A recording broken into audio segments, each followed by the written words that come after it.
नमस्कार। P guru's Hindi में आपका स्वागत है। मैं हूं श्री अय्यर और मेरे साथ आज जुड़ रहे हैं दो वरिष्ठ पत्रकार कह सकते हैं, ऑथर्स कह सकते हैं, सोशल वर्कर्स कह सकते हैं। कम्युनिटी में बहुत ही इनका एक योगदान रहा है और हम बात करेंगे हैदराबाद की एक जो फ्रीडम स्ट्रगल बनी थी। कब से हैदराबाद यानी कि जो किंगडम हैदराबाद है, शहर नहीं किंगडम हैदराबाद, ये कहाँ से शुरू हुई, इसकी क्या-क्या इसमें कितने मोड़ थे, ये सब आज बात करेंगे हिंदी में। मैं आप सबसे प्रार्थना करता हूं कि अवश्य लाइक बटन अभी से दबाएं क्योंकि इसमें आप इतने नए चीजों का खुलासा देखेंगे कि आप अरे इतना हुआ क्या हैदराबाद में, इतना आपको ऐसा एक मन में लगेगा क्योंकि ये बहुत ही इंपॉर्टेंट एक विषय है। और आज हमारे साथ जुड़ रहे हैं डॉक्टर हर्षवर्धन और अलवाला देवेंद्र रेड्डी जी, दोनों को नमस्कार। नमस्ते जी। आज हम कई खुलासे बात करने वाले हैं दोस्तों। पहले हम प्रारंभ करते हैं कि हैदराबाद का जो ये जो राज्य है, ये कब इस तरह से एक मुस्लिम रूलर्स के नीचे आया था। तो इसके बारे में बात करने के लिए पहले मैं अनुरोध करता हूं हर्षवर्धन जी से, आप प्रारंभ करें और देवेंद्र जी उसके बाद आकर उनका ओपिनियन भी देंगे। ओवर टू यू हर्षवर्धन जी। सभी को सादर नमस्ते। किसी भी राज्य की स्थापना और उसके शासकों की वैचारिक पृष्ठभूमि को समझना बहुत ही आवश्यक होता है। भले ही हैदराबाद का राज्य 1724 में निजाम उल मुल्क आसफ जहां प्रथम द्वारा स्थापित किया गया, लेकिन इसके पहले उसकी पारिवारिक थोड़ी सी हम पृष्ठभूमि इसलिए देखेंगे क्योंकि ये इनका जो परिवार था ये मूलतः समरकंद बुखारा के पास से आया था और इनके दादा को शेख सोहाउद्दीन वर्दी, जो इस्लाम के उस समय के प्रसिद्ध विद्वान थे, उन्होंने पढ़ाया था। उनका नाम था ख्वाजा आबिद और ख्वाजा आबिद खुद को मोहम्मद पैगंबर के ससुर के वंशज समझते थे और यही सोच हमें हैदराबाद की स्थापना करने वाले असफ जहां प्रथम में दिखाई देती है। जैसे कि जब वह औरंगजेब के समय में दक्षिण का सूबेदार बना तो उसके मन में एक स्वतंत्र इस्लामिक स्टेट की भावना जागृत हो गई थी। औरंगजेब के बाद में जो भी शासक आए वह उन शासकों को औरंगजेब की तरह नहीं समझता था, इसलिए इसने बीच में कुछ वर्षों से राजनीति से यह दूर भी रहा, लेकिन बाद में यह जब दक्कन में आया तो यह औरंगजेब की तरह शासन करने वाला एक राज्य बनाना चाहता था। इसकी नींव इसने 1724 में रखी। 1724 से लेके 1948 तक लगभग 225 वर्ष दक्षिण भारत में इस निजामों ने शासन किया। इनके परिवार के अंदर 7 शासक हुए और इनमें अंतिम शासक थे निजाम मीर उस्मान अली।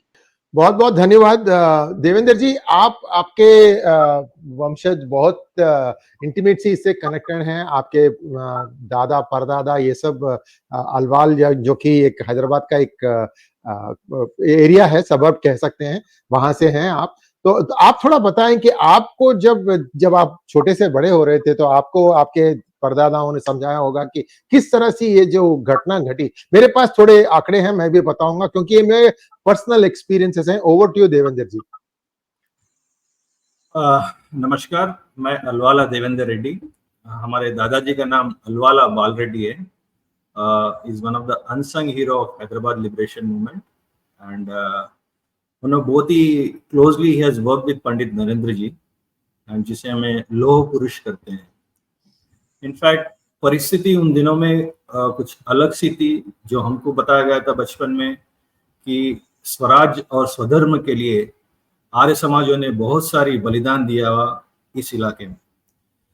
अगर हम देखें तो ये जो मीर उस्मान अली खान है, from 1925 onwards he started having the ambition, उन्होंने एम्बिशन लेके आए थे कि इस लोग इस्लामिक राज्य बनाए और उनका उस्मानिस्तान के तरफ कदम बढ़ रहे थे। अगर निजाम के निरंकुश पालन पे, उनके दमन नीति पे किसी ने अंकुश लगाया वो था आर्य समाज। कई कार्यकर्ता आर्य समाज के बलिदान दिए हुए, उन्होंने अहिंसा पूर्वक सत्याग्रह किया। उसके बाद जब रजाकार की आगमन हुई तब उन्होंने हिंसा का मात दिया। ये उतने बलिदानों के बाद ही हमको ये हैदराबाद का लिबरेशन मूवमेंट हुआ, मानिए कि एक हवन कुंड के जैसे हो आहुति पहले आर्य समाज कार्यकर्ता नायक ने दिया था, उसके बाद स्टेट कांग्रेस ने थोड़ी भूमिका दिलाई, उसके बाद हिंदू महासभा ने काम किया, जनता जागरूक हुई आर्य समाज के वजह से। वो लोग यहाँ पे आर्य समाज के नायक जो भी लीडर्स यहाँ पे थे वो हर जगह जाके आर्य समाज की विस्तार करते हुए, धर्म की प्रचार करते हुए एक आर्य समाज मंदिर, एक व्यायामशाला, एक ग्रंथालय को ओपन करते हुए हर एक प्लेसेस में जनता को जागरूक किया पर नेशनल कॉन्शियसनेस के लिए। मैं नृपतुंगा में मैंने जूनियर कॉलेज पढ़ी थी, तो मुझे तीन ऐसे जगह हैं वो बिल्कुल मेरे मन में राम की जैसा बैठ गए हैं। एक तो आर्य समाज का मंदिर है, उसके बगल में हनुमान व्यायामशाला है, और एक आर्च रहती थी मेलकोटे की। मेलकोटे जी जो है doctor Melkote, B S Melkote I think his name was, वह एक निजाम के डॉक्टर थे और उनके बेटे अभी भी वो जिंदा हैं और मेरे अच्छे मित्र हैं, वो यहाँ पर रहते हैं यूएस में, और I will pass on this video to him. तो मैं ये बात कहना चाहता हूं कि कितने भी लोग हैं, हमने मेरे आयु के लोग हैं, आप सबको ये आर्य समाज जो सुल्तान बाजार का एरिया है, नारायणगुड़ा भी कहते हैं इसको, यहाँ पर आपको सब दिखाई देगा। और ये मेरा मानना है कि अभी भी ये सब जगह हैं। तो हर्षवर्धन जी, आपसे मैं छोटी सी विनती करता हूँ कि देखिए ये जो स्ट्रगल जो शुरू हुई हैदराबाद की जिस किंगडम में, इसका एक यानी बाल गंगाधर तिलक तो पूछ रहे थे गणपति बप्पा मौर्य, वह एक चल रहा था मराठा एरिया में, पुणे के अतराफ। तो अब उसको किसी न किसी तरह से अपना कर इसका एक अलग से रुख, लेकिन सनातनी रुख देकर इसकी जो एक प्रक्रिया बनी, यह बनी थी आर्य समाज के द्वारा। तो ये कब ये शुरू हुआ, इसका प्रारंभ कहां से हुआ, आप थोड़ा हमें बताएं कि कब से ये जो एक साइलेंट मूवमेंट जैसी बनी थी। ओवर टू यू जी। जैसे आपने बात की सनातन की, लेकिन सत्य सनातन तो केवल वेद है, और महर्षि दयानंद ने वेद भाष्य करके आर्य समाज की स्थापना करके सब प्राणी मात्र और जगत पे उपकार किया। 1875 में महर्षि दयानंद जी ने मुंबई में आर्य समाज की स्थापना की। इसके तुरंत ही बाद अभी वर्तमान बीड जिले के धारूर में 1880 में पहला आर्य समाज निजाम राज्य के अंतर्गत स्थापित किया गया, और इसके बाद 1892 में आर्य समाज सुल्तान बाजार की स्थापना हुई। जैसा कि आपने कहा कि यह सनातन का नया रूप था, स्वाभाविक महर्षि दयानंद कहते हैं कि मैं कोई नए पंथ या नए धर्म को नहीं चलाना चाहता, मैं वेदों के सत्य स्वरूप के आधार पर ही अपने धर्म को शुद्ध स्वरूप में रखता हूं। तो आर्य समाज का आगमन हैदराबाद स्टेट में लोगों के लिए आकर्षण का केंद्र इसलिए बना कि आर्य समाज कभी भी किसी जाति पाति को नहीं मानता। तो बहुजन समाज से लेके हर वर्ग आर्य समाज से जुड़ने लगा, क्योंकि सभी को वेदाध्ययन का अधिकार, स्त्रियों को वेदाध्ययन का अधिकार, सभी को यज्ञ करने का अधिकार, सभी को यज्ञोपवीत, हम गले में पहनते हैं 3 धागे का यज्ञोपवीत, यह यज्ञोपवीत सबको पहनने का अधिकार ऋषि दयानंद ने दिया। 1892 का समय देखिए, उस समय हैदराबाद में एक व्यक्ति ऐसे जुड़े जिनका नाम था राय कुंवर बहादुर।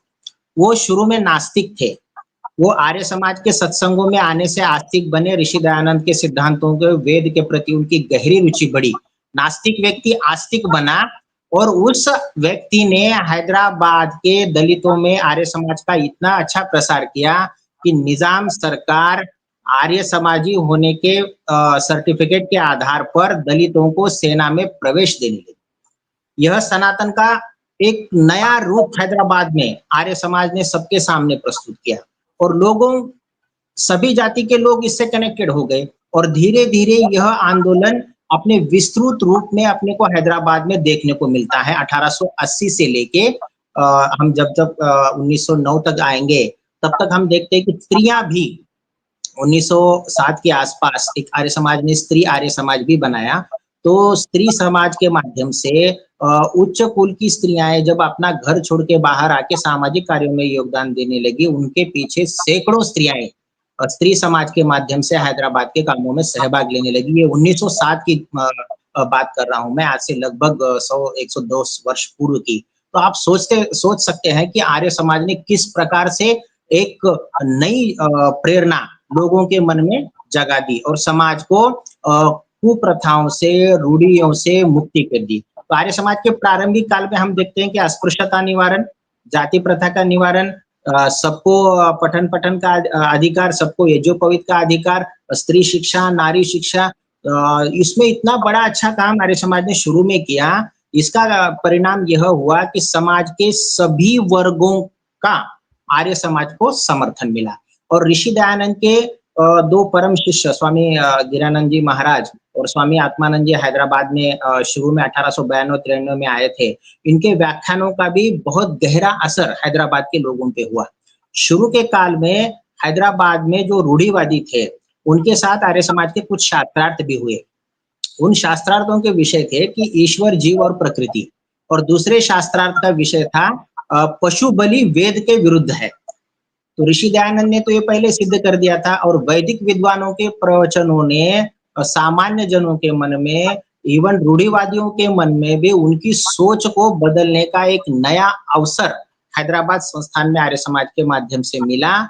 और इतना ही नहीं, नदी में बाढ़ आने पर आर्य समाज का कार्य, शुरू के समय में प्लेग में आर्य समाज की सेवा, यह जनता भूल नहीं सकी। इसलिए हैदराबाद में एक बहुत बड़ा जनाधार शुरू के समय में आर्य समाज के साथ खड़ा रहा। क्योंकि हिंदू महासभा तो हम देखते हैं 1923 में हैदराबाद में आई, 1880 में आर्य समाज आया। उसके पहले एक बहुत बड़ी पार्श्वभूमि आर्य समाज ने हैदराबाद स्वाधीनता के लिए खड़ी कर दी थी, और लोगों की यह प्रेरणा और सत्य सनातन धर्म के प्रति रुचि ही उनको अपना धर्म बचाने की प्रेरणा देने वाली निश्चित साबित हुई थी।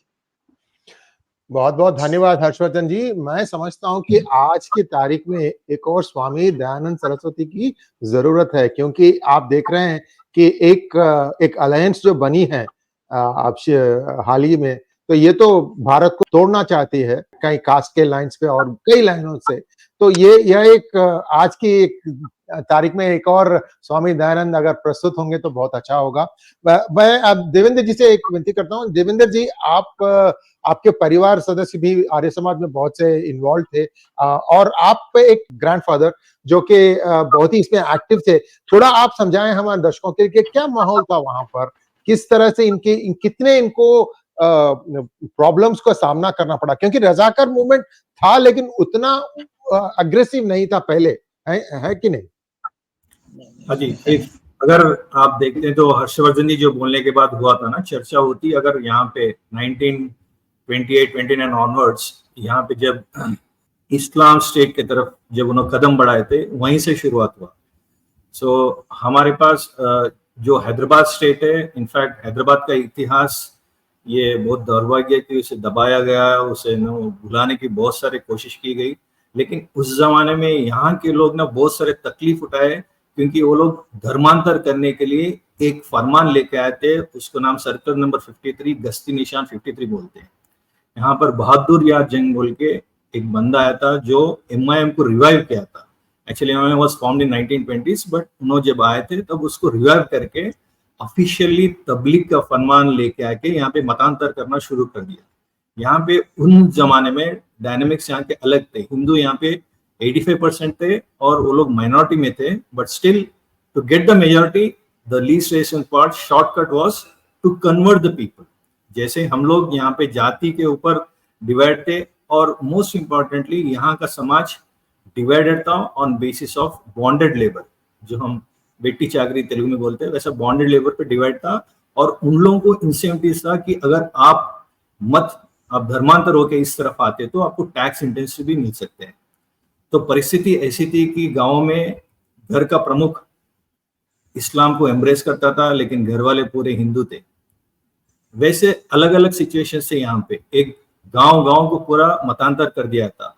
तो ये सिचुएशन में पंडित नरेंद्र जी और उनके साथी हमारे ग्रैंडफादर अलवाला बाल रेड्डी, ये सब लोग हर जगह जाके गायत्री मंत्र का सबको पाठ पढ़ा के, वैदिक धर्म की उनको सबको जगा के, तभी सभी लोगों को फिर शुद्धि करके, यानी प्यूरिफिकेशन।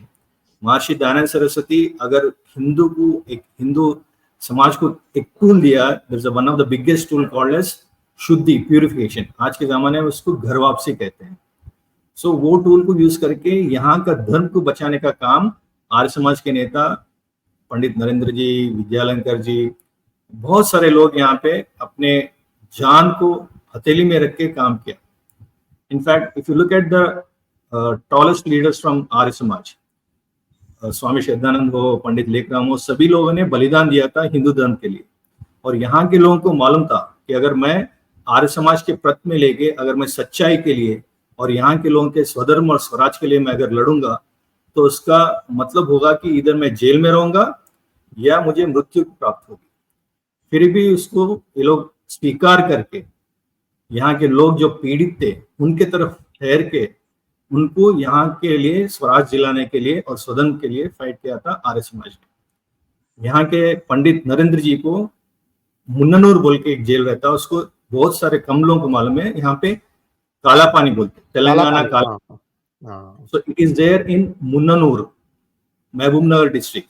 उनको वहां पे जेल में बंद किया गया था, 3.5 साल का कारागार वास हुआ था।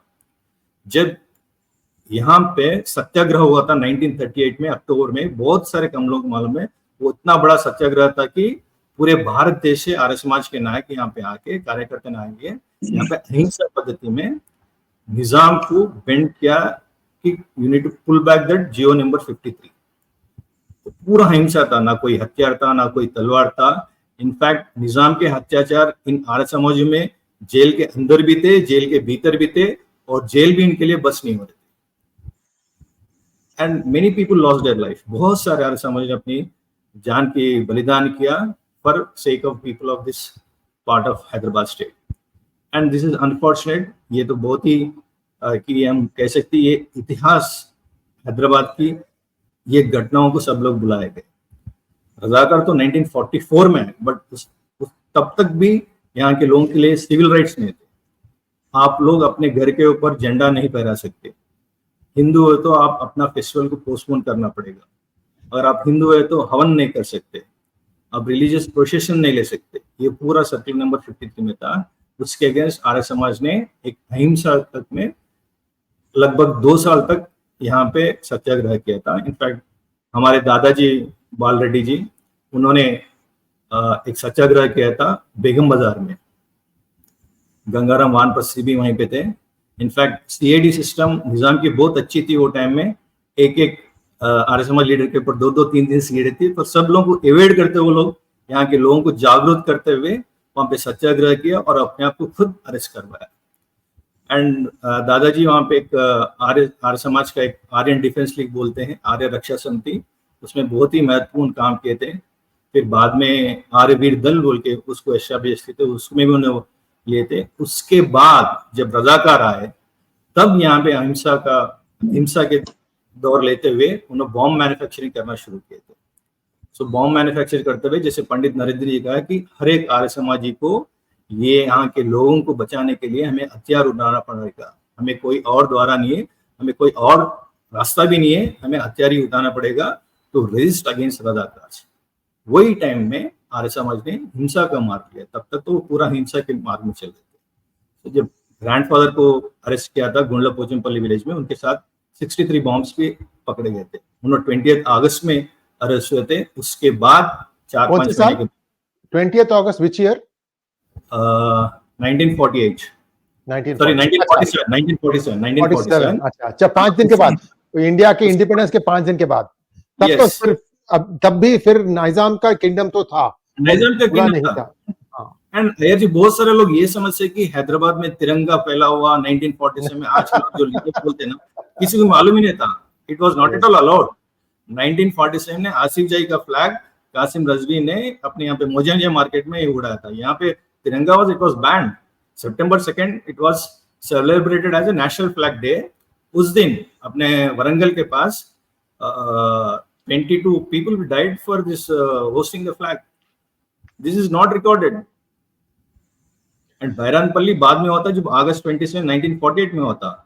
एंड अपने दादाजी जब वो बॉम्ब्स के साथ मैन्युफैक्चर किए थे, उनको बहुत टॉर्चर किया गया था जेल में। In fact my grandmother went into depression after seeing all the things. हम लोगों को हमारा घर जला गया था। They could not get that आश्रय कहीं नहीं मिला था। And then what happened? Pandit Narendra jail को गए थे to see these people and जब उन्होंने बताया था कि यहाँ पे क्या हो रहा है, उन्होंने बताया कि बाल रेड्डी जी को मैं बहुत सालों से जानता हूँ, नारायण राव को भी जानता हूँ। नारायण राव और उनके साथी ने December 4 उन्होंने भी बॉम्ब फेंका, क्योंकि यहाँ पे परिस्थिति बहुत अलग थी। एंड बहुत सारे लोग ये भी नहीं मालूम कि यहाँ के हिंदू इंडिया में इमिग्रेट हो गए और बाहर के जो मुस्लिम से इंडिया में बुलाए गए टू इंक्रीज द पॉपुलेशन। नाइजाम के पॉपुलेशन हैदराबाद में बुलाए गए। हाँ, कोई एक पॉपुलेशन एक्सचेंज जैसा हो गया, लेकिन एक्सचेंज नहीं हुआ, माइग्रेशन हुआ। यहाँ के लोग घर से, कौस से अपने आप को बचाने के लिए, अपनी औरतों को बचाने के लिए, अपनी आत्मरक्षा के लिए यहाँ से लोग चले गए। ओके, वहां के लोग यहाँ पे लेकर आए कि वो लोग यहाँ पे हिंसा फैला दिए, यहाँ के लोगों को भगा दिया जाए, so that they can increase their population. And it is written in A. Munshi's book. I'm not talking verbally, it has been written in the books. There are a lot of references for this facts what is discussed. And किसी को मालूम नहीं, even the new places जैसे बारकस बोलते हैं, ये बोलते हैं, पूरे लोग वहीं से आए चले गए। देखिए, आप जो ये कह रहे हैं ना, ये सब मोहल्ले आजकल, पहले एक जमाना था जब मैं पढ़ रहा था, मेरी पढ़ाई हुई पत्थरघट्टी में, वो जो कि चार मीनार से बिल्कुल बगल में है। तो तब एक पॉपुलेशन कुछ 55% हिंदू था ओल्ड सिटी में और 45% मुस्लिम था। आज मैं सुन रहा हूं कि ये बहुत ही बदल गया है। वेरी सैड, बट जो हुआ सो हो गया। उसके बारे में आज हम बात नहीं करेंगे, किसी और दिन बात करेंगे। बट मैं हमारे दर्शकों को एक हाँ, please go ahead. And I'll come to you, Harshvardhan ji, after that. People are aware that Kashmir Pandits have left Kashmir and came to India or different parts of country. But यहाँ के लोगों को मालूम नहीं कि old city Hyderabad से कितने लोग वहां के घर छोड़ के 90s में वहां से छोड़ के बाहर न्यू सिटी को आ गए। You know, if you look at the stats, the data, it will be, it will be a lot of astonishing facts will come out. How many people have left their hometowns in old city and came to new city? Yeah, please. Devendra जी, मैं हमारे प्रेक्षकों को अनुरोध करता हूं कि आप मेरी एक इंटरव्यू है MVR शास्त्री, जो कि एक बहुत वरिष्ठ जर्नलिस्ट हैं। इन्होंने ये जो last Greater Hyderabad municipal corporation polls जब खत्म हुए थे, उसके बाद हमने एक हैंगआउट किया था, तो उन्होंने एक बात किया था कि एक डेटा पॉइंट दिया था। उन्होंने दिया था कि अगर आप लैंड रजिस्ट्री रिकॉर्ड देखेंगे ओल्ड हैदराबाद में, तो बेचने वाला एक जात का, एक समूह का है, खरीदने वाला एक और समूह का है, और किस तरह से इनको मेंटली टॉर्चर किया गया ये भी उन्होंने बताया था। तो ये सब बातें सामने आएंगे, ये कहीं नहीं जाने वाले हैं। Devendra ji, I will bring you back एक और बार, हम इसके बारे में बात करेंगे, क्योंकि जो हुआ है, जो हो रहा है, ये दिस हैज टू स्टॉप। इतना ही मेरे। अब हर्षवर्धन जी, आप कुछ कहने वाले थे, ओवर टू यू। देखिए, अगर हमने जैसे बात की प्रारंभिक कार्यों की, तो हमें थोड़ा कालानुक्रम से अगर हम देखें तो हैदराबाद स्वाधीनता आंदोलन में टर्निंग पॉइंट कब आता है, तो निजाम मीर उस्मान अली के सत्ता में आने के बाद आता है। 1911 हैदराबाद स्वाधीनता आंदोलन सही मायने में यहीं से शुरू होता है। किस दृष्टि से? अगर निजाम मीर उस्मान अली की हम बात करेंगे तो वह एक जनान खाने में रहने वाली अमतुज जोहरा बेगम से उत्पन्न निजाम की अनौरस संतति था। निजाम की अनौरस संतति था, और उसकी जो माँ थी अमतुज जोहरा बेगम, वो पहले हिंदू रह चुकी थी और वो जैनान खाने में पैदा हुआ था। जब यह सत्ता में आया तो यह षड्यंत्र के माध्यम से सत्ता में आया था, क्योंकि इसके पिता ने भी इसको कुछ समय के लिए निगरानी में रखा था। जैसे ही यह सत्ता में आया, इसके विचारों को देखिए। अपने पिता के जनान खाने में जो 200 औरतें थी, उनमें से सुंदर सुंदर रानियों को छांट के इसने अपने जनान खाने में रख लिया। ऑपरेशन पोलो के बाद जब इसके जनान खाने के ड्रेनेज सिस्टम को खोला गया, तो उसमें कई कंकालों की इसमें प्राप्ति हुई थी। जैसे मैंने कहा कि मीर उस्मान अली का सत्ता में आना हैदराबाद में एक टर्निंग पॉइंट है। किस दृष्टि से? इस मीर उस्मान अली की पढ़ाई लिखाई सभी पूरी अलीगढ़ में हुई थी। आज अलीगढ़ मुस्लिम यूनिवर्सिटी पहले भी और आज भी भारत में अलगाववाद का, अलिप्ततावाद का, कट्टरतावाद का गढ़ रह चुकी थी। यह जैसे ही अलीगढ़ से पढ़कर सत्ता में आया, तो इसने एक इस्लाम का सर्कल अपने सत्ता में बनाना शुरू किया। क्योंकि एक विजन को लेकर ये चलता है। दार उल हर्ब को दार उल इस्लाम बनाने की योजना को लेकर बहुत ही सुनियोजित तरीके से 1911 में ये चलने लगता है। इसका स्वप्न ही था एक दीन का कट्टर इस्लामिक स्टेट इसको बनाना था। इसकी कुछ कविताएं मैं आपके सामने प्रस्तुत करता हूं, उससे आपको अंदाजा आ जाएगा। जब इसने हिंदू प्रधानमंत्री महाराजा किशन प्रसाद को हटाया था, तब इसने एक कविता लिखी थी। वो कहता है, तू किशन प्रसाद है, तू किशन प्रसाद है, मैं खुदा पर शाद हूँ, दीन का उस्मान हूँ, कुफ्र का जल्लाद हूँ। अरबी भाषा में उस्मान शब्द का अर्थ होता है अजगर, सांप या सांप का बच्चा। मैं क्या करूंगा, दीन का उस्मान बनकर, अजगर बनकर बहुसंख्य हिंदुओं को निगल जाऊंगा। उसकी दूसरी एक कविता सत्याग्रह से पूर्व रहबरे दक्कन में आई थी। वो लिखता है, बंद नाकूस हुआ सुन के नदाए तकबीर, बंद नाकूस हुआ सुन के नदाए तकबीर, जल जला आ ही गय सिलसिलाए जुन्नार पे भी। हम गले में जो 3 धागों का ये जो पवित्र पहनते हैं, उसको कटाक्ष करके निजाम कहता है, मुसलमानों के अल्लाह अकबर के जो जयकारे हैं, उससे हिंदुओं का हृदय ऐसे दहल उठा कि उनके गले में जो ये जो पवित्र है, उस कंपन से हिलने लगा। 2-3 दिन पहले ही पंडित गंगा प्रसाद उपाध्याय जी की जयंती हुई थी। बड़े दार्शनिक विद्वान थे आर्य समाज के। इस कविता का जवाब गंगा प्रसाद जी ने उस समय दिया था।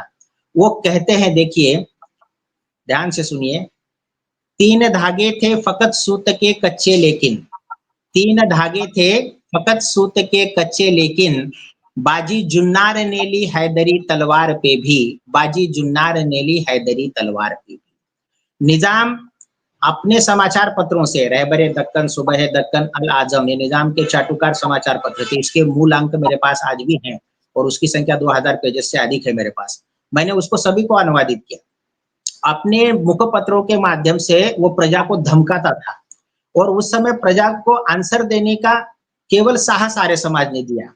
यह हर स्कूल में एक गीत बच्चों से गवा के लेता था। वो गीत मैं आपको प्रस्तुत करता हूं। सुराग आखिर को मिल ही जाएगा, सुराग आखिर को मिल ही जाएगा, याराने राफता का, गनीमत है जो अब तक है बाकी, निशा कारवा बाकी, सलातीन सलफ सब हो गए, नजरे अजल उस्मान, मुसलमानों का तेरी सुल्तनत से है निशा बाकी। ये मुसलमान लोग भी गाते थे और स्कूलों में ही गवाया जाता था। बच्चों से और एक प्रार्थना निजाम अपने राज्य में करवाता था। वो कहता है, ता अब्द खाल के आलम यह रियासत रखे, ता अब्द खाल के आलम यह रियासत रखे, तुझको उस्मान बसत अजलाल सलामत रखे। हर बच्चे, हिंदू बच्चे को आसफ जाही स्टेट के लिए प्रार्थना करनी पड़ती थी।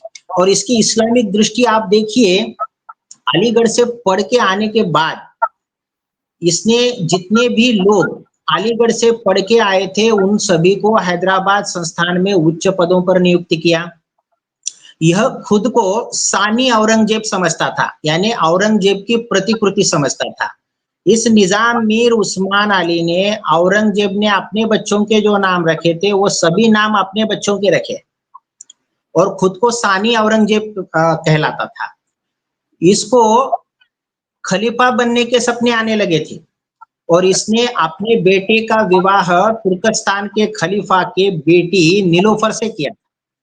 अब देखिए कितने गहरे षड्यंत्र को लेकर के हैदराबाद राज्य में चल रहा था और इसने शिक्षा का माध्यम उर्दू बनाया। अब हैदराबाद स्टेट का आप अगर मैप देखोगे, हमारा मराठी भाषिक प्रदेश, कर्नाटक का कानड़ी भाषिक प्रदेश, आंध्र प्रदेश का तेलुगु भाषिक प्रदेश, उर्दू यहाँ किसी की कोई मातृभाषा थी ही नहीं।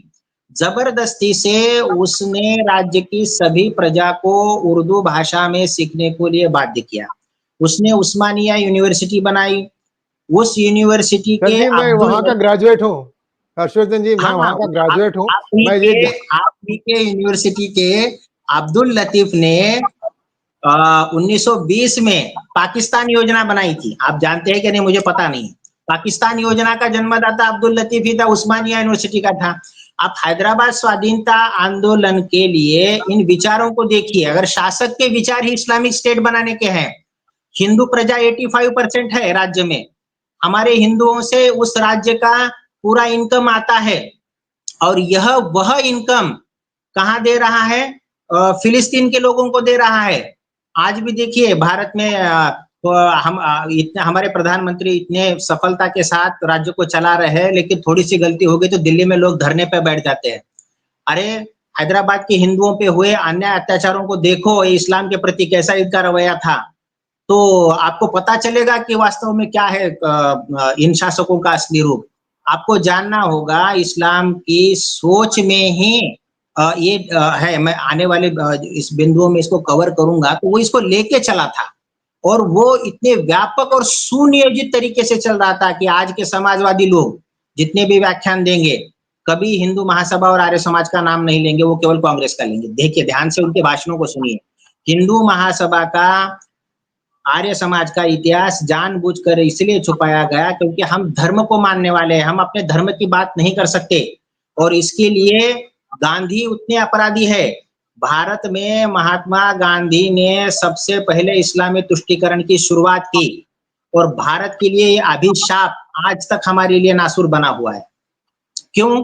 भारत वो महात्मा गांधी कहते थे, मुझे ना अलीगढ़ मुस्लिम यूनिवर्सिटी भारत का पहला राष्ट्रीय विश्वविद्यालय दिखता है। क्यों?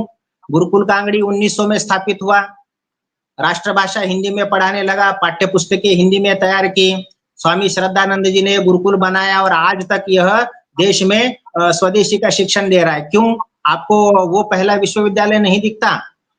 महात्मा गांधी की दूसरी गलती थी कि उन्होंने भारत में खिलाफत आंदोलन बेवजह खड़ा किया। इसका परिणाम हैदराबाद पे भी हुआ। खिलाफत से हमारा कोई संबंध नहीं था, उस देश के लोगों को ही खलीफा की जरूरत नहीं थी, तो कमाल पाशा का सत्ता में आना और खलीफा का देश छोड़ के भाग जाना। अब उस देश के लोगों को खलीफा नहीं चाहिए, तो गांधी बैठ गए, और गांधी ने एक गीत गवाया हिंदुओं से उस समय में। क्या कहते थे? कहती है अम्मा शौकत की, जान दे बेटा खिलाफत में। अब हिंदू क्यों दे खिलाफत में जान भाई?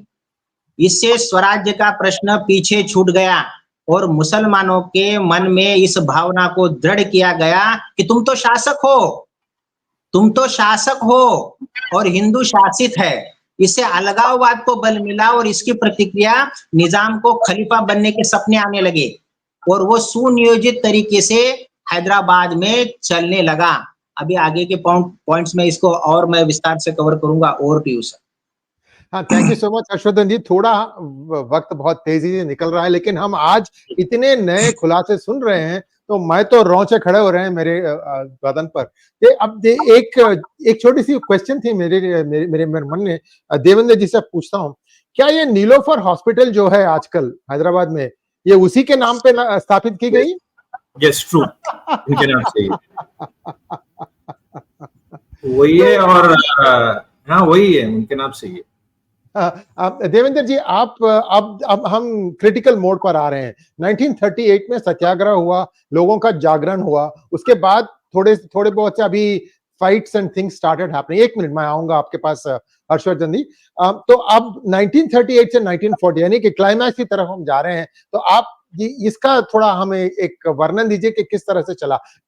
मैं सब प्रेक्षकों को एक विनती करता हूं, आप अवश्य पूर्व प्रधानमंत्री जी पीवी नरसिम्हा राव का एक किताब है द इनसाइडर, इसको अवश्य पढ़िएगा, क्योंकि वह उसमें वे कहते हैं किस तरह से उन्होंने भी फ्रीडम स्ट्रगल किया है, छिप छुप के यहाँ वहां। He used to be always in ये महाराष्ट्र आंध्रा बॉर्डर, वहीं पर यहाँ से वहां जाते थे, वहां से यहाँ आते थे, इस तरह के। तो ये भी आप समझ सकते हैं कि क्या क्या हुआ वहां पर। Devendra ji, over to you. थोड़ा आप इसका let's take it to the last 10 years and I'll come back to Harshvardhan ji in just one moment.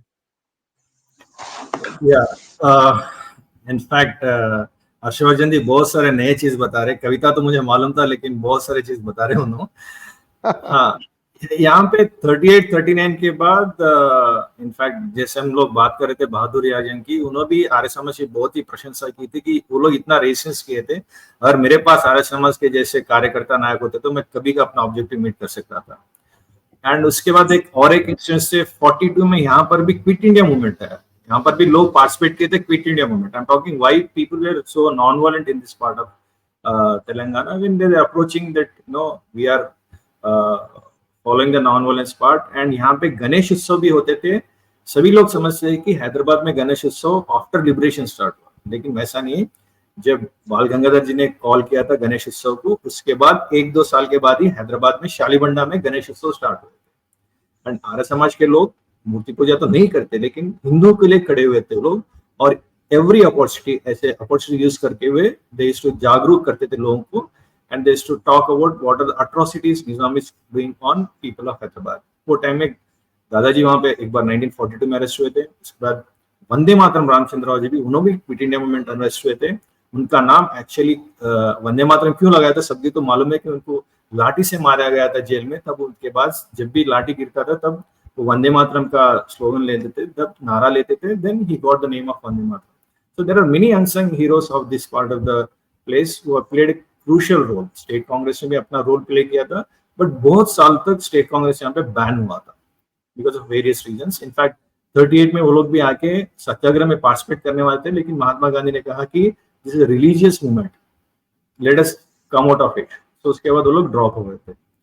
And then after 42-44 में आई थिंक बहादुर यार जंग की जब उनकी मृत्यु हुई थी, it's a suspicious base. And अगर निजाम ने किसी की अस्थि को कंधा दिया तो दैट वाज बहादुर यार जंग, यहाँ तक बोला जाता है. एंड उसके बाद रजाकार की एंट्री हुई. That was the biggest turmoil where it started seeing that atrocities at different level in Hyderabad state. We're talking about Hyderabad city, नहीं Hyderabad state itself. So 3 जिलों में communists started fighting for the rights of the people, जो bonded labor के against fight कर रहे थे. There were only 3 or 4 districts. Hyderabad, as Arshadni was talking, we used to have Maharashtra, Karnataka, and entire Telangana. So यहाँ के बहुत सारे population they were not participating in that peasants movement, so-called peasants movement. ये जो आर्य समाज ने जो 1938 में जो जागरूकता जो किया था उन्होंने यहाँ के लोगों में in terms of bringing the Vyamshalas, libraries and mandis and all those things, it was able to use this platform to build a resistance against the Razakars. So these things have happened and Razakars have attacked many places. In fact, जो मोपला में हुआ था इसका record Britishers के पास अभी अपने को मिलता है. और कोई पीएचडी करना चाहते तो they can get the records of what has happened in Mopla in 1921 after Khilafat movement. What Harshvardhan is saying, he missed one point. Swami Shraddhanand जी जो शुद्धि मूवमेंट लार्ज स्केल में मोपला में किए थे, उनकी हत्या की गई थी और उसका नाम था अब्दुल रशीद. अब्दुल रशीद को कोर्ट में फंड किया था ब्रिटिश कोर्ट में. That was Nizam from Hyderabad. So for everything there is connection of Hyderabad also for that part. So यहाँ पे जब ये सब कुछ हो रहा था, it is most of people are not even aware of these things कि स्वामी श्रद्धानंद है कौन, ये अब्दुल रशीद है कौन, निजाम को क्या लेना है. So ये सब कुछ हो रहा था and in fact Nizam has used religion as a tool to be in power. जैसे we see that power centers has been created. He has created those power centers and unfortunately they were out of his control at one stage. Even बहादुर यार जंग ने भी बोला था कि हमने जो भी कर रहे थे इस्लाम स्टेट के लिए कर रहे थे, it's not for king. So he became bigger than a king. Same thing has happened with Qasim Razvi. He is also a Aligarh educated person. And in fact, I'm telling you, education has nothing to do with the atrocities what they have committed. People are all learned people. People are all educated people. And educated people have conducted the atrocities in the name of religion on the people of this part of the city. ऐसा हुआ था उस ज़माने में. And then Qasim Razvi ने एक 2 लाख लोगों की फौज खड़ा किया था. And most of them from Arab and other parts of the world. And also from other parts of the country who came over here. They were well equipped and people started getting they started giving donations to Pakistan. They started using Simon, one of the Australian person, to get the what do you call that all the arms and ammunition जो भी हथियार चाहिए थे वो बाहर से मंगा के स्मगलिंग कर रहे थे. वही टाइम में Vande Mataram Ramchandra ji he used to give all the information to K. Munshi ji कि what is happening. These people used to give Arya Samaj लोग पूरा इंफॉर्मेशन भी शेयर करते थे कहाँ पे क्या हो रहा, what is the information about the within this stage, how this people are. तो they sign the standstill agreement. Nizam ने स्टैंडस्टिल एग्रीमेंट किया था but he was going against the standstill agreement. यहाँ पे हमने जब से बड़ी बड़ी घटना देखी वैरनपल्ली की या अपना September 2nd के incidents and all those things, and people are vexed to take that path of violence to raise Razakars. But there was no choice. घरों को आके जलाया जाता था, औरतों के गहने लेते थे, mangalsutra was not even spared, all your entire property was looted. There was no choice. People have left this places. Most of them have left this places. And वो टाइम में जब ये हुआ था, then operation Polo started, then वहाँ पे जिन्ना जी की वहाँ पे डेथ हो गई थी जिन्ना का, देन उसके बाद यहाँ पे ऑपरेशन पोलो स्टार्ट हुआ, September 13th it has started, and within 4-5 days they have surrendered, and then Nizam accepted his defeat. It was not a easy and painful. People think that Patel ji ने आर्मी भेज दिया, यहाँ के लोगों को मुक्ति मिल गई, ऐसा नहीं होता। हैदराबाद मुक्ति आंदोलन में बहुत सारे घटना घटी जिसको यहाँ पे छिपाया गया, दबाया गया। It's very unfortunate. अभी तो भी लोगों को मालूम होना चाहिए कि हैदराबाद में क्या क्या घटना घटी एंड यहाँ के लोग ने कैसे कैसे प्रॉब्लम्स फेस किया टू गेट द फ्रीडम और आई से लिबरेशन फ्रॉम दिस निजाम। बहुत बहुत धन्यवाद। हर्षवर्धन जी, आप कुछ कहना चाह रहे थे? नहीं, हमारा चर्चा जो चल रहा है वो कालक्रम से नहीं चल रहा है। तो कालक्रम कैसे हो रहा है कि 48 तक जा रहे हैं, फिर 38 तक आ रहे, ऐसे नहीं है। इतिहास में कैसे है कि एक जैसे निजाम अली का आना, फिर प्रतिबंधों का होना, फिर सत्याग्रह, और इसी क्रम से हमें चलना चाहिए। ठीक है, मैं अपनी बहुत बात संक्षेप में रखूंगा। देखिए कि जैसे कि मैंने खिलाफत के समय में बात की कि इस्लामी तुष्टीकरण हावी था, तो इस्लाम का यहाँ पे इस्लामिक स्टेट बनाने के लिए निजाम की ओर से उसमें एक प्रोपोगंडा तैयार किया गया था, सिद्दीकी दीनदार का प्रोपोगंडा। सिद्दीकी दीनदार एक ऐसा व्यक्ति था जो खुद को हैदराबाद में चन्न बसवेश्वर का अवतार के रूप में प्रस्तुत कर रहा था। देखिए 12वीं सदी में दो महापुरुष ऐसे हुए, एक तो संत ज्ञानेश्वर और महात्मा बसवेश्वर।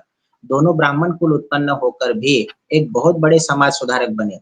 तो महात्मा बसवेश्वर ने 12वीं सदी में अनुभव मंडप के माध्यम से अंतरजातीय विवाह करके अंतरजातीय विवाह कराए, और अनुभव मंडप में महात्मा बसवेश्वर जी ने सभी जाति के लोगों को अपने पंथ की दीक्षा दी थी।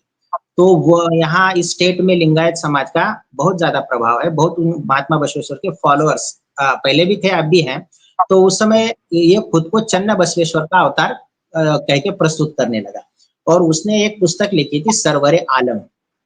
इस पुस्तक में वो राम और कृष्ण के चरित्र पर बहुत से अभद्र टिप्पणियां करता है। तो इसमें इसके वो क्या कहता था कि लिंगायतों से जब मिलने जाता था तो दिन में हिंदुओं के वेश में जाता था, और रात में मुसलमानों से जब मीटिंग करता था तो मुस्लिम वेश में करता था। आर्य समाज के पंडित मंगल देव जी, फिर शास्त्रार्थ महारथी पंडित रामचंद्र देहलवी जी आदि ने इनके साथ शास्त्रार्थ करके इसका भंडाफोड़ कर दिया था। और बहुत लंबे समय बाद आर्य समाज के प्रख्यात उपदेशक मास्टर लक्ष्मण राव आर्य उपदेशक जी ने खंजीरे जालिम नाम की एक पुस्तक लिखी। उसमें सिद्दीकी दीनदार के इस प्रोपोगंडा को उजागर किया गया। दूसरी मैं बात कहना चाहूंगा कि हैदराबाद में पंडित शास्त्रार्थ महारथी पंडित रामचंद्र देहलवी जी जब आए थे, तब उनकी महाराजा किशन प्रसाद के साथ जो भेंट हो गई वो बड़ी महत्वपूर्ण थी। क्योंकि मैंने जैसे कहा कि निजाम किसके डायरेक्शन में चल रहा था, हसन निजामी के डायरेक्शन में चल रहा था। हसन निजामी वह व्यक्ति है जिसने स्वामी श्रद्धानंद के हत्यारे को अब्दुल रशीद को अपॉइंट किया। निजाम ने रशीद के परिवार को 1948 तक पेंशन दिया, और मिलिट्री शासन में मेजर जयंत चौधरी ने उस पेंशन को बंद किया था, जयंत चौधरी ने। तो ये क्या था, इसने हसन निजामी ने हिंदू प्रधानमंत्री महाराजा किशन प्रसाद को बरगलाए रखा था। तो राज्य की बड़ी प्रजा ऐसी सोचती थी कि अब क्या होने वाला है कि किशन प्रसाद किसी भी समय में मुसलमान हो सकते हैं।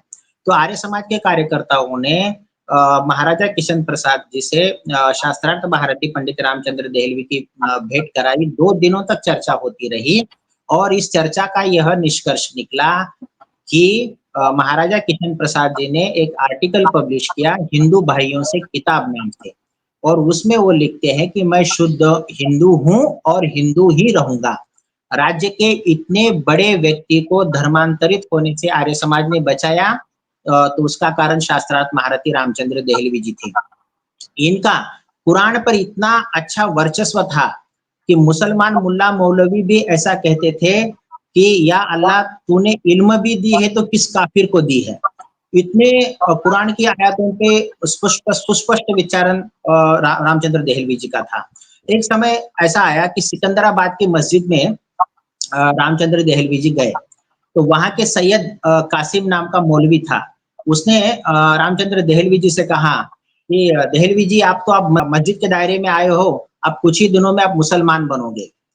तो उन्होंने कहा कि कासिम जी, अभी हम दोनों की चर्चा के लिए हमारे मेज पर एक घंटी रखी है, आप तो मस्जिद में घंटी बज रही है, एक समय ऐसा आएगा कि मस्जिद में वेद मंत्र भी गूंजेगा।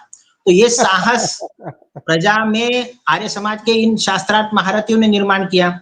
और रामचंद्र देहलवी जी संयोगवश महात्मा गांधी से एक जेल में मिलने गए। तो गांधी ने कहा, क्या लेने आए हो? इस पर रामचंद्र देहलवी जी ने उत्तर दिया, हम तो लेने नहीं देने आते हैं जी। तो इस्लाम के इन घटनाओं ने यह सिद्ध कर दिया था कि निजाम किस पद्धति से सुनियोजित तरीके से चल रहा था। उसने नगरों के नाम बदलवा दिए। अभी हमारे महाराष्ट्र के औरंगाबाद का नाम अभी छत्रपति संभाजी नगर हुआ है, और उस्मानाबाद का अभी नाम बदल के धाराशिव हुआ है। पहले अंबाजोगाई का नाम इन्होंने मोमिनाबाद कर दिया था। सभी नगरों गांवों के इसने नाम बदल दिए। हिंदू पुस्तकों पर बैन लगा दिया, कोई छत्रपति शिवाजी महाराज को नहीं पढ़ सकता, कोई दुर्गादास को नहीं पढ़ सकता, कोई महाराणा प्रताप को नहीं पढ़ सकता। तो इनके सरवर आलम आदि सभी पुस्तकें प्रचलित होने लगी। बुद्ध शिकन आदि निजाम राज्य में बहुत सा लिटरेचर प्रसिद्ध किया जाता था। निजाम के खास 3 न्यूज़पेपर थे, एक रहबरे दक्कन, सुबह दक्कन, अल आजम। ये निजाम के प्रोपोगंडा को हैदराबाद संस्थान में ज्यादा फैलाते थे। निजाम की अपनी 2 न्यूज एजेंसी थी, खुद की न्यूज एजेंसी। भारत में जैसे आप पीटीआई काम करती है, प्रेस ट्रस्ट ऑफ इंडिया, आप उसी धरती पे देखिए, उस समय में उसके पास 2 न्यूज एजेंसी थी। पहली थी दक्कन न्यूज एजेंसी और दूसरी का नाम था एशियाटिक न्यूज एजेंसी। इस न्यूज एजेंसी के माध्यम से पूरा उसने होल्ड एंड कंट्रोल इस्लामिक प्रचार पर इस राज्य में इस तरह बिठा दिया था कि स्कूलों में, जेलों में हर तरफ तबलीग चल रही थी। निजाम का बर्थडे आया तो कितना तबलीग हुआ। हर अधिकारी को तबलीग का साप्ताहिक रिपोर्ट भेजा जाना अनिवार्य था। आप निजाम के सभी सर्कुलर को आप ध्यान से पढ़ोगे तो हिंदुओं पे कितने प्रतिबंध थे। आप जुलूस नहीं निकाल सकते, आप आर्य समाज में सत्संग नहीं कर सकते, आप हवन कुंड नहीं बिठा सकते, आप आर्य समाज के ऊपर ओम का ध्वज नहीं बिठा सकते। इतने प्रतिबंध, आप व्यायामशाला नहीं खोल सकते। देखिए मैं कुछ सुनाता हूं आपको, अगर आप मुझे समय दे तो। सिद्दीकी दिनदार के व्याख्यान के अंश में बताता हूँ। 24/12/1931 को उसने व्याख्यान दिया, ए मुसलमानों, अल्लाह के नाम पर युद्ध करो, जो तुम्हारे विरोधी हो और तुम्हारे मजहब की निंदा करे उन काफिरों को कत्ल कर दो। 25/12/31 को फिर स्पीच देता है, कहता है, दुनिया में जितने भी काफिर हैं सब मुसलमानों के दुश्मन है। जब तक मुसलमान न बन जाए तब तक वे हमारे मित्र नहीं बन सकते। 26/12 को और एक स्पीच देता है, उसमें वो कहता है कि कुरान में 500 आयतें ऐसी हैं जो काफिरों पर विजय प्राप्त करने, उनको काबू करने के लिए, उनका कत्ल करने के लिए हमें प्रोत्साहित करती है। ए मुसलमानों, तुम क्यों डरते हो? अब देखिए इसका परिणाम क्या होगा। और महजबी का एक आदेश है मेरे पास, 12 अवध निशान 664 फसली 1324 फसली का।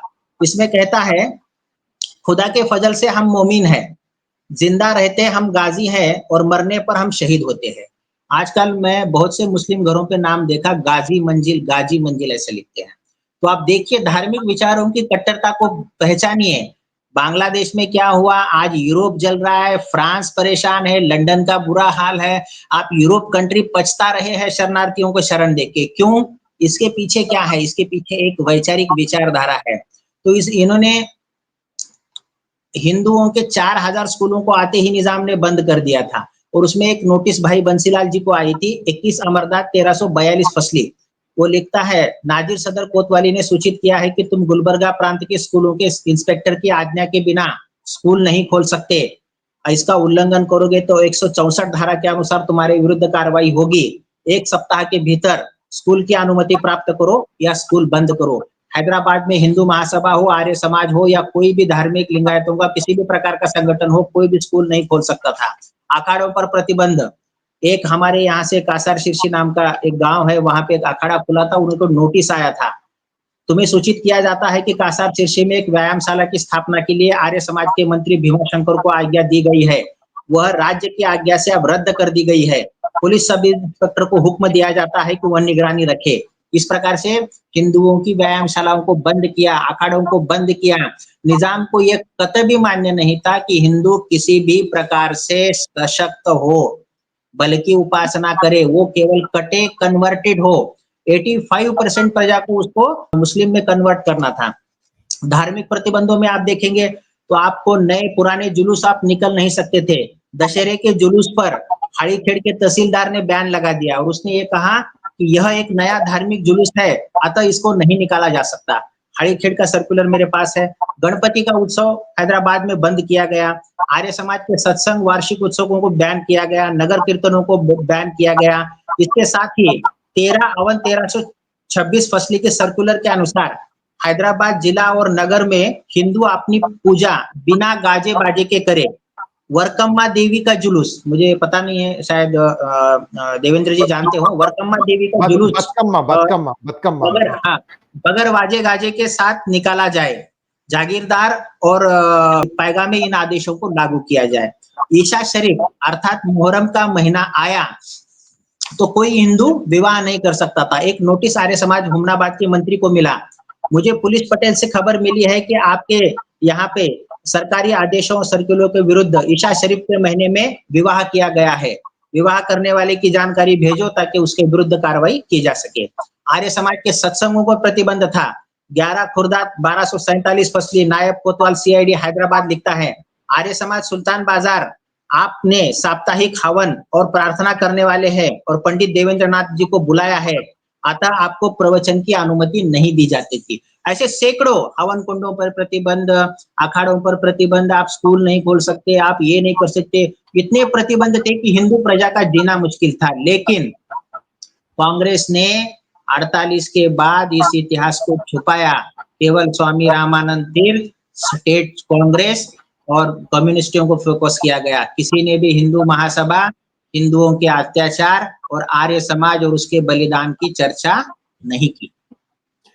बहुत बहुत सच कह रहे हैं आप, क्योंकि अब तक मुझे यह पता नहीं था। क्योंकि अब मैंने दोस्तों ये 2 भागों में आएगा ये वीडियो, यानी कि एक हिंदी का है और एक अंग्रेजी में भी आएगा, क्योंकि इसमें जो एस्पेक्ट जो हम डिस्कस कर रहे हैं बहुत अलग है। बहुत ही गहरी एक हिस्ट्री बनी है यहाँ पर हैदराबाद में। जो मैं तो देखिए, मैं करीब 20 से 25 साल वहां रहा हूँ, लेकिन मैं इतना इसको एहसास मुझे इतना नहीं हुआ।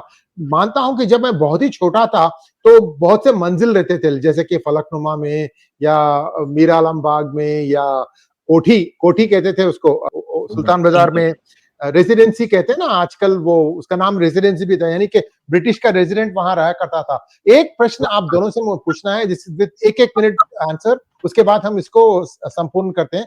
Question to you Devendra ji, residence यानी ब्रिटिश लोग क्या कर रहे थे इस बीच में? उन्होंने नहीं देखा ये सब क्या हो रहा है? I'll tell you one thing. Usman Ali was not an independent king. He used to report to residents, Britishers. Britishers are kept an army in Secunderabad, and British residents used to stay in currently Koti Women's College. Yeah. Okay. What we are seeing is Sultan Bazar, अपना जो आर्य समाज का area है या जो भी वहाँ पे था ना, they all grow up because वहाँ पे British का एरिया था. In fact, people are not even aware कि 1857 में यहाँ पे कांड हुआ था. First war of independence था ना यहाँ पे. So Turrewaz Khan, he has revolted, and that's the reason we have this troop bazaar there. In fact, there is one still, cannon is still there at the residence. He used to just report to them. That's the reason I got 4 speeches of my grandfather because of those documentation, what they have done. They sent all the reports to the British residents. And we all know that Britishers left India in 1947. And this standstill agreement, everything has happened with Lord Mountbatten. People are aware what's happening. But they just kept it aside because they had some other challenges which they were looking at. They were engaged with 1942 war and all those things. All those things how they were engaged. बहुत बहुत धन्यवाद। हर्षवर्धन जी, 1 minute. मैं इसमें सत्याग्रह के संदर्भ में एक पुष्टि जोड़ना चाहता हूं कि महात्मा गांधी आर्य समाज के सत्याग्रह के पक्ष में कभी नहीं थे। उन्होंने जब आर्य समाज का सत्याग्रह शुरू हुआ तब उनकी एक टिप्पणी आई थी हरिजन में। वो कहते हैं कि आर्य समाज का सत्याग्रह यानी बेवक्त की शहनाई है। जिसके घर में कोई शादी नहीं है तो आर्य समाज ये शहनाई बजा रहा है। तो 20/2/1938 का हरिजन का अंक है मेरे पास, जो जिसमें गांधी लिखते हैं, हैदराबाद में आर्य समाज और हिंदू महासभा ने कांग्रेस के उद्देश्य सर्वथा भिन्न सत्याग्रह शुरू किया है। आर्य समाज का सत्याग्रह विशुद्ध धार्मिक है क्योंकि आर्य समाज धार्मिक अधिकारों के लिए लड़ने जा रहा है। हिंदू महासभा आर्य समाज की सहायता कर रही है, इसलिए इस लड़ाई पर सांप्रदायिकता का रंग चढ़ गया है। तो गांधी ने हिंदुओं के इस दमन की कभी भी बात नहीं की। और वो गांधी आगे लिखते हैं कि मैंने इस संदर्भ में आज तक एक शब्द नहीं कहा। मैंने हैदराबाद के संदर्भ में एक लाइन तक नहीं लिखी किस लिए नहीं लिखी? तो मैं अब तक मौलाना अबुल कलाम आजाद के मशवरे पे चल रहा था। जब सत्याग्रह समाप्त हुआ अगस्त 1939 के हरिजन के अंक में, जब घनश्याम सिंह गुप्त जी गांधी जी से मिले, पंडित गंगा प्रसाद जी ने रिपोर्ट दी, तब गांधी जी ने फरवरी 1939 के अंक में आर्य समाज के सत्याग्रह को उचित ठहराया था। देखिए, भारत में बहुत बड़ी विडंबना है। आप जब बांग्लादेश में हुआ है, यूरोप में हो रहा है, यूएस में हो रहा है, अब जहां-जहां ये जैसे कट्टरतावाद बढ़ते जाएगा, तब लोगों को ये एहसास होता जाएगा कि हमारे ही लोग किस प्रकार से हमारे इतिहास का दमन कर रहे हैं, हमारी घटनाओं को छिपा रहे हैं और किस प्रकार से हमें ही हिंसक सिद्ध। उस समय के गांधी तुष्टीकरण करते थे और इस समय के गांधी संसद में खड़े होकर हिंदुओं को कहते हैं कि हिंदू तो हिंसक है और उनके पीछे ताली बजाने वाले भी हिंदू है। मुझे बड़ा आश्चर्य होता है, मैं इतिहास का रिसर्चर हूँ, कि क्या विडंबना हमारे देश की इस ओर की है। चलिए मैं अपनी बात समाप्त करता हूँ। बहुत बहुत धन्यवाद हर्षवर्धन जी, देवेंद्र जी। और दोस्तों, आपसे छोटी सी विनती है, यह एक श्रृंखला का प्रारंभ है। मैं मानता हूं कि मैं टाइम टू टाइम आप लोगों को वापस मैं पुनः आपको आह्वानित करूंगा कि कोई एक मुद्दे पर टॉपिक लेकर उस पर थोड़ा सा विस्तार से हम देखें। तो अब बहुत बहुत धन्यवाद आप दोनों को, महाशयों को। और प्लीज व्यूअर्स, इसको आप शेयर कीजिएगा और अगर आपने हमारे चैनल को सब्सक्राइब ना किया तो अवश्य कीजिएगा। नमस्कार।